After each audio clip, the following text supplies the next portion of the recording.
ආයිබෝවන් යාළුවනේ අද අපි බලමු මෙන්න මේ වගේ කාටුන් ඉමේජ් එකක් හදන්නේ කොහොමද කියලා. එකටම යන Play Store එකට ඊට පස්සේ ටයිප් කරන්න ChatGPT කියලා.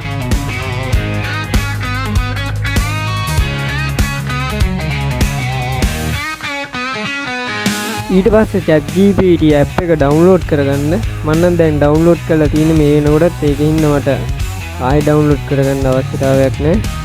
මේ විදිහට open කරගන්න. ඊට පස්සේ ඔයාලට පේන ඇති search bar එකට යටින් තියෙනවා plus icon එක. අන්නේ plus icon එක click කරන්න. එතකොට photos කියලා එනවා ඒකට යන්න. ඒකෙන් ඔයා කැමති photo එකක් මෙතනින් තෝරලා ඉවරලා මෙන්න මේ විදිහට ඔයාට දෙන්න පුළුවන්. ඊට පස්සේ මෙන්න මේ මම description එකේ දාලා තියෙන keyword එක copy කරලා මෙතෙන්ට paste කරන්න. දැන් ඕක send කරන්න. හරි. එහෙම send කරගත්තට පස්සේ අපේ photo එක මෙතෙන්ට upload වෙනවා.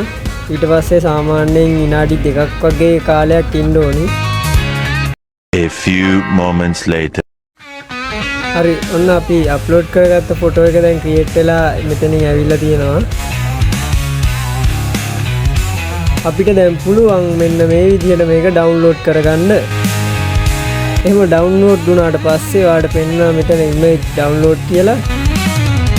ඔන්න ඔය විදිහට තමයි අපි මේ වගේ cartoon image එකක් ChatGPT භාවිතා කරලා හරියටම හදාගන්නේ. ඔයාලා මේ වීඩියෝ එක බැලුවා නම් යාළුවන්ටත් share කරලා subscribe කරලා comment එකකුත් යටින් දාගෙන යන්න.